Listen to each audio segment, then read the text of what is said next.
নমস্কার বন্ধুরা, আমার দেশ ফুড ব্লগে তোমাদের সবাইকে স্বাগত জানাচ্ছি। আজকে আমার রেসিপিতে রয়েছে খুবই দারুণ একটি রেসিপি। এই রেসিপিটি খুবই সহজে তৈরি করা যায় আর খেতেও কিন্তু খুব দারুণ হয়। আজকে আমি তোমাদেরকে চিল্লি ফিশ বানিয়ে দেখাবো। এই রেসিপিটি কিন্তু তোমরা ডিনারে, লাঞ্চে, রুটি, পরোটা সব কিছুর সাথেই খেতে পারো। তো এখানে বানানোর জন্য সবার আগে আমি একটা ডিমকে ফাটিয়ে নিলাম একটা বাউলের মধ্যে। এবার এর সাথে আমি মিশিয়ে নিলাম 2 চা চামচ সয়া সস আর 1 চা চামচ নিয়ে নিলাম টমেটো কেচাপ, আর নিয়ে নিলাম বেশি করে আদা রসুনের বাটা। এখানে গোলমরিচ দিয়ে দেব আমি, আর দিয়ে দেব গরম মশলা। তারপর পরিমাণ মতন নুন আমি দিয়ে দিলাম।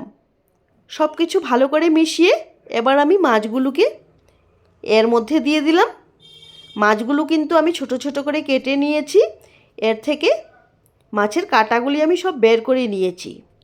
বন্ধুরা, কাঁটাগুলি বের না করলে কিন্তু চিলি ফিশটা তেমন হয় না, বা মাখার সময় হাতেও লেগে যেতে পারে। তার জন্য কিন্তু খুব প্রয়োজন কাঁটাগুলি বের করে নেওয়া। যাই হোক, আমি এবার খুব ভালো করে মাছগুলিকে মেখে নিলাম। তো মাছগুলি আমার এবার কিন্তু মাখা হয়ে গেছে। কড়াইয়ের মধ্যে তেল গরম করে আমি একটা একটা করে কড়াইতে যতখানি ধরে সে কটা মাছ আমি তেলের মধ্যে দিয়ে দিলাম।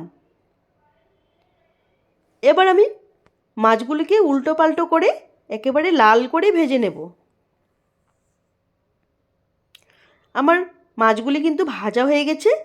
এবার আমি মাছগুলিকে তুলে নেব।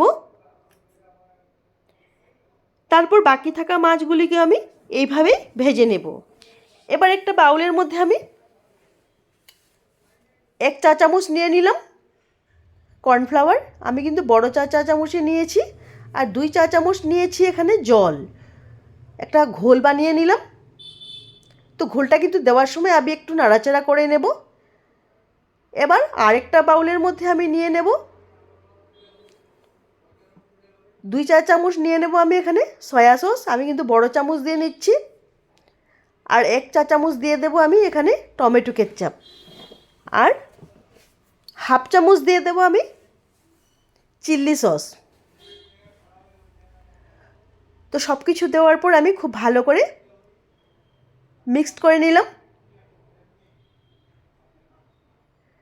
এবার আমি সেই মাছ ভাজা কড়াই থেকে 1 চামচ তেল নিয়ে নিলাম। তার মধ্যে দিয়ে দিলাম আদা কুচিটা। 30 সেকেন্ডের মতন আমি আদা কুচিটাকে ভেজে নিলাম। তো তার মধ্যে থেকে কাঁচা গন্ধটা চলে যাবে, তার জন্য আমি 30 সেকেন্ড ভেজে নিলাম। এইবার রসুন কুচিটা দিয়েও আমি 30 সেকেন্ডের মতন ভেজে নেব। তারপর আমি এখানে যোগ করে দেব বড় বড় করে কেটে রাখা পেঁয়াজগুলো। 1 থেকে 1.5 মিনিট পেঁয়াজগুলো আমি তেলের মধ্যে ভেজে নিলাম। তারপর যোগ করে দিলাম ক্যাপসিকাম। ক্যাপসিকামগুলোকে আমি পেঁয়াজের সাইজেই কেটে রেখেছিলাম। তো ক্যাপসিকামটাকে আরও 1 থেকে 1.5 মিনিট আমি ভাজার পর এর মধ্যে দিয়ে দিলাম সসের ঘোলটা। সসের ঘোলটা দিয়ে আমি 2 মিনিটের মতন ভেজে নিলাম।